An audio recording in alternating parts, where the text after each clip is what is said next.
தமிழ் உறவுகள் அனைவருக்கும் இனிய வணக்கம். இப்பகுதியில் ஐஞ்சிறு காப்பியங்கள் குறித்து பார்க்க இருக்கிறோம். பெருங்காப்பியத்திற்கும் சிறுங்காப்பியத்திற்கும் உள்ள வேறுபாட்டையும் அவற்றிற்கான இலக்கணத்தையும் இலக்கண நூலான தண்டி அலங்காரம் கூறுகிறது.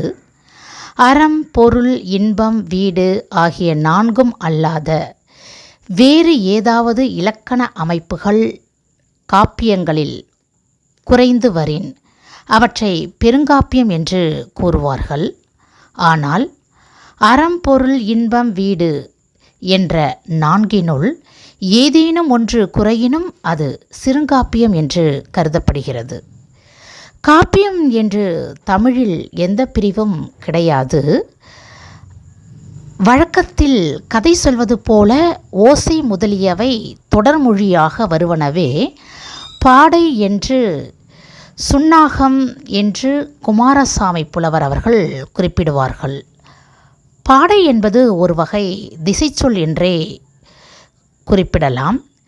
காப்பியங்களை ஒரு திறப்பால் வந்த காப்பியம், பல திறப்பால் வந்த காப்பியம், உரையும் பாட்டும் விரவி வந்த காப்பியம் என்று வகைப்படுத்துகிறார்கள். நலவெண்பா, பாரத வெண்பா போன்றவை ஒரு திறப்பாட்டால் வந்த காப்பியம். பெரிய புராணம், கம்பராமாயணம் பல திறப்பாட்டால் வந்த காப்பியம். தகடூர் யாத்திரை முதலியன உரையும் பாட்டும் விரவி வந்த காப்பியம் என்று பல்வேறு வகைப்படுத்துகிறார்கள். ஐஞ்சிறு காப்பியங்கள் அனைத்தும் சமண காப்பியங்கள்தான். மேலும் ஐஞ்சிறு காப்பியங்கள் என்ற வழக்கினை ஏற்படுத்தியவர் சி.வை. தாமோதரம் அவர்கள். இதன் அடிப்படையில் சூளாமணி, நீலகேசி, உதயனகுமார காவியம், யசோதர காவியம், நாககுமார காவியம் என்ற 5 நூல்களும் ஐஞ்சிறு காப்பியங்கள் என்று வழங்கப்படுகிறது. ஐஞ்சிறு காப்பிய வரிசையில் முதலில் சூளாமணி காப்பியத்தை குறித்து பார்க்கலாம். காப்பிய தலைவனான திவிட்டனின் தந்தை பயாபதி உலகின் முடிக்கோர் சூளாமணி ஆயினான் என்ற வாக்கியமானது இந்நூலில் பலமுறை வந்துள்ளதால் இந்நூலுக்கு சூளாமணி என்ற பெயர் சூட்டப்பட்டிருக்கிறது. இக்காப்பியத்தின் ஆசிரியர் தோலாமொழி தேவர். சமண சமய காப்பியமான இதில் 2330 பாடல்களையும் 12 சருக்கங்களையும் கொண்ட விருத்தப்பாவால் இயற்றப்பட்ட நூலாகும். வடமொழியில் உள்ள ஆறுகத மாப்புராணம் என்னும் நூலை தழுவி இந்நூல் இயற்றப்பட்டுள்ளது. மேலும் இந்நூலின் கதை ஜீனசேனர் எழுதிய ஸ்ரீபுராணத்திலும் இடம்பெற்றிருக்கிறது. சூளாமணி காப்பிய கதை சுருக்கம் என்னவென்று பார்த்தால், சுரமை நாட்டு மன்னன் பயாபதி, இவனுக்கு 2 மனைவியர். இருவரும் விசயன், திவிட்டன் என்னும் 2 புதல்வர்களை பெறுகின்றார்கள். அசுவகண்டன் என்னும் வெங்கையர் தலைவன் தன்னை பணியாத திவிட்டன் மீது கோபம் கொள்கிறான். மாயசிங்கத்தை திவிட்டன் மீது ஏவுகின்றான். அவன் முன் நிற்க இயலாத மாயசிங்கம் ஓடிவிடுகின்றது. குகையில் இருந்து வெளிப்பட்ட உண்மை சிங்கத்தை திவிட்டன் வென்று அடக்குகின்றான். பிறகு திவிட்டன் அசுவகண்டன் மகள் சுயம்பவையை மணக்கின்றான். திவிட்டனுக்கும் அசுவகண்டனுக்கும் ஏற்பட்ட போரில் திவிட்டன் அசுவகண்டனை கொன்றுவிடுகின்றான். திவிட்டன் குன்றெடுத்து தன் கையால் தாங்கி தான் வாசுதேவன் என காட்டுகின்றான். திவிட்டனுக்கு சோதிமலை என்னும் பெண் மகவு பிறகு பிறக்கின்றது. அவள் அமுதசேனன் என்னும் மாமன் மகனை மணக்கின்றாள். இறுதியில் உலக இன்பம் துறந்த திவிட்டன் துறவு மேற்கொண்டு முக்தி பெறுகின்றான். இதுதான் சூளாமணி காப்பிய கதையாக இடம்பெற்றிருக்கிறது. இந்த சூளாமணி கதை நாயகன் திவிட்டன். பெரும்பாலும் திவிட்டனை பற்றியே இந்த நூல் முழுவதும் கூறப்படுகிறது. பெருங்காப்பியத்தின் இலக்கணம் அனைத்தையும் பெற்ற குறுங்காப்பியம் சூளாமணி காப்பியம். சீவக சிந்தாமணியோடு ஒப்பிட்டு பார்க்கக்கூடிய தன்மை பெற்றது இந்த காப்பியம். இந்நூலை முதலில் கிபி 1889 பதிப்பித்து வெளியிட்டவர் சி.வை. தாமோதரம் ஆவார். தோலாமொழி தேவரை கார்வெட்டி நகர் மன்னன் விசயன் என்பவன் ஆதரித்தான். செங்கண் நெடியான் சரிதம் என்றுதான் தன் நூலில் சூளாமணியை குறிப்பிடுகின்றார் தோலாமொழி தேவர். திருத்தக்க தேவர் மற்றும் தோலாமொழி தேவர் ஆகிய இருவரை பற்றியும் மைசூர் மாநிலத்தில் உள்ள சிரவணபெலாகொலா என்ற கல்வெட்டு குறிப்பிடுகிறது. மூவா அவர்கள் சூளாமணி ஆசிரியரை பற்றி குறிப்பிடும்போது, விருத்தப்பாவை கையாளுவதில் இவர் சீவக சிந்தாமணி ஆசிரியரை பின்பற்றிய போதிலும் சில இடங்களில் அவரையும் மிஞ்சிவிட்டார் என்று குறிப்பிடுவார். மேலும் சூளாமணி சிந்தாமணியை விட செப்பமான நடை உடையது என்று கீவா ஜெகநாதன் அவர்கள் குறிப்பிட்டு இருக்கிறார். பாகவதமும் சூளாமணியும் கதை கூறும் போக்கில் ஒத்துள்ளன என்று டாக்டர் தமிழண்ணல் அவர்கள் குறிப்பிட்டிருப்பார்.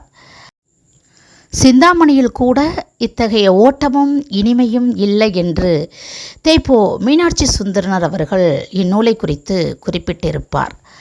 பாகவதத்தில் வரும் கண்ணன் பலராமன் போன்று நூலின் கதை மாந்தர்களான விசயனும் திவிட்டனும் சித்தரிக்கப்பட்டிருக்கிறார்கள். கரிய நிறத்தவனான திவிட்டன் வெண்ணிறத்தவனான விசயன் இருவரின் அழகையும் தோலாமொழி தேவர் அவர்கள் 10 பாடல்களுக்கு மேல் வர்ணித்துள்ளார்.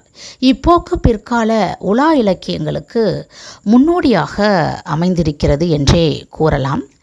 இந்த சூளாமணி காப்பியத்தில் சமண தத்துவங்கள் மற்றும் 4 வகையான பிறவிகள் பற்றி விளக்கங்கள் கூறுகின்றது. 4 வகையான பிறவிகளில் மனித பிறவியில் மட்டுமே வீடுபேறு அடைவதற்கான முயற்சிகளை செய்யும் வாய்ப்புண்டு என்றும், அதனால் மனித பிறவி எடுத்த அனைவரும் அதற்கான முயற்சிகளை செய்ய வேண்டும் என்றும் கருத்தும் சமண கோட்பாடுகளின் வழியில் நின்று அதற்கான வழிகளை கூறும் நூலாக இக்காப்பியம் திகழ்கின்றது. ஐஞ்சிறு காப்பிய வரிசையில் சூளாமணி காப்பியத்தை அடுத்து நீலகேசி காப்பியத்தை குறித்து பார்க்கலாம்.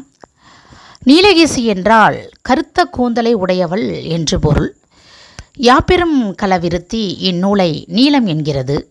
இந்நூலின் வேறு பெயர்கள் நீலகேசி திரட்டு, நீலகேசி திருட்டு என்று குறிப்பிடலாம். இக்காப்பியத்தை இயற்றிய ஆசிரியர் பெயர் தெரியப்படவில்லை. சமண சமய காப்பியம் இது. 894 பாடல்களை கொண்டுள்ள இந்த காப்பியம் 10 சருக்கங்களை கொண்ட ஒரு விருத்தப்பாவால் இயற்றப்பட்ட காப்பியமாகும். இதன் உரையாசிரியர் சமய திவாகர வாமன முனிவர் ஆவார். இக்காப்பிய கதை சுருக்கம் என்னவென்றால், பாஞ்சால நாட்டில் நடக்கும் உயிர்கொலையை முனிச்சந்திர என்ற சமண முனிவர் தம் தவ வலிமையால் தடுக்கிறார். அவர் தவத்தை பழையனூர் நீலி என்ற பேய் காமலேகை என்ற அரசி போல் வேடமிட்டு வந்து கலைக்க முயன்றது. ஆனால் அம்முயற்சியில் தோற்ற அவள் அவருக்கே மாணவியாகிறாள். பின்னர் சமண சமயத்தின் உயிர் கொள்கையாகிய கொல்லாமையை உலகெங்கும் பரப்புவதோடு பல சமய தலைவர்களையும் வாதில் வென்று சமண தலைவி ஆகிறாள். இதுதான் இக்காப்பிய கதை சுருக்கம் என்றே கூறலாம். அருக சமய பெண் துறவியான நீலகேசி அருகனின் திருக்கோவிலை அடைந்து அருகதேவனின் 108 திருப்பெயர்களை பாடியிருக்கிறாள். இது இக்காப்பிய சிறப்பு என்றே கூறலாம். மேலும் இக்காப்பிய சிறப்பை எடுத்து கூற வேண்டுமெனில், தமிழில் தோன்றிய முதல் தருக்க நூல் இதுதான். பௌத்த சமயத்தின் பெருமையை கூற எழுந்த குண்டலகேசிக்கு எதிராக எழுதப்பட்ட நூலும் இதுதான். சீவக சிந்தாமணிக்கு நிகரான கவிதைநயமிக்க நூலாக இது கருதப்படுகிறது. சமணமல்லாத பிற இந்திய நூல்களின் கோட்பாடுகளை தருக்க முறையில் மறுத்துரைக்கும் நூல் நீலகேசி என்றே கூறலாம். பின்னர் இத்தருக்க சிந்தனை சிவஞான சித்தியார், சிவஞான போதம் முதலான சைவ சித்தாந்த நூல்களில் சிறப்பாக பேசப்படுகிறது.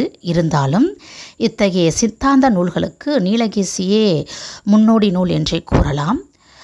நீலகேசி நூல் முழுவதும் கிடைக்காத நிலையில் அதன் கதையை நீலகேசியில் உள்ள குண்டலகேசி வாத சருக்கம் அதன் மூலம் நாம் அறிந்து கொள்ள முடிகிறது.